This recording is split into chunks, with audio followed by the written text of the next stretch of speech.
It's the bane of our existence. Have you ever seen a self-hating Jew? Do you know what that looks like?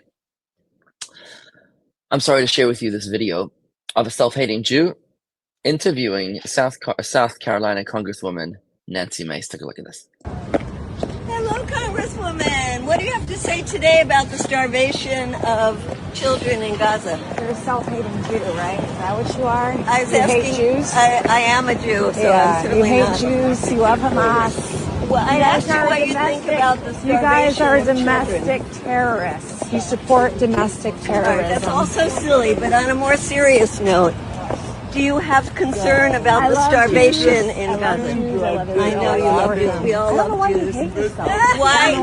What about the children who are starving because Israel has not let in food for the last 2 months? What about all the Jews that have been murdered by Hamas and civilians in Gaza? You guys are disgusting. You're okay with the collective punishment of 2 million people? I support the Jews all around the world, even you. Your self-loathing Jewishness. So you support me?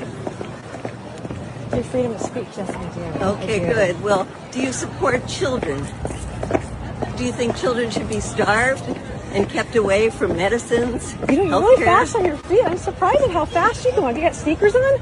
I do. You're doing pretty good. I do, but I am worried about your soul and your heart, that you don't seem to be caring about children. Love the pink, ladies. You look good.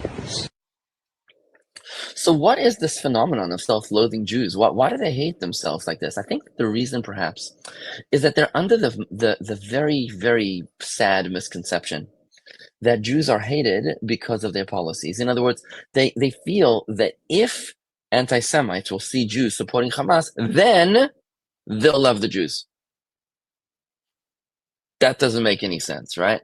They think that if they support Hamas, if they criticize Israel, if they criticize the IDF, and they support Hamas and Hezbollah and terrorism, then somehow Hamas and Hezbollah will love them. The tragedy is that the victims of October 7th were the residents of the south of Israel. These were very left-wing, very, very left-wing Jews in Israel who were true believers in peace, in coexistence, in a two-state solution. These were people who, many of them would go out and visit Gaza and bring workers in from Gaza, and they would go and drive the sick people from Gaza to Israeli hospitals. Yet these very people that they were helping would map out their homes and tell Hamas back in Gaza exactly who lived where and what the homes were and what their schedules were like and who was home and who wasn't home and who's a soldier and who's a civilian and who's male and female and who's old and who's young and who was protection and what the codes were. Tragically, those Jews who believed so much in the two-state solution were the very victims of the two-state solution that they tried so desperately, of the mirage that they tried so desperately to reach. In Israel, there's been a huge shift away from this two-state solution, where they realized the futility. The left has been decimated by October 7th in Israel, but it's American Jews that never got the memo. They still didn't get the memo to realize that the haters will not love us just because we hate ourselves. The Torah does tell us that the bane of our existence, those who destroy you and those who will ruin you will emerge from yourselves, from within you. It's the Jews themselves that will destroy themselves, God forbid.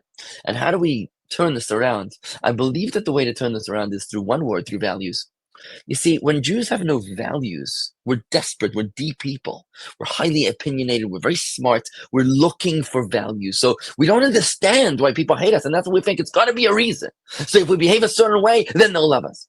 But if we can replace those values with true Jewish values, not values of Jewish people, but truly Jewish values, when we behave like Jews and we think like Jews and we learn about Jews, when we study the Torah, we observe the mitzvahs, and we behave in the way that the world looks up to us to behave as Jews, when we bring true Judaism to the world, when we bring the revolutions like monotheism, like equality, like all human beings being created in the image of God, and every single human being having a right to exist, and that there's no tolerance for murder or for rape or for terrorism.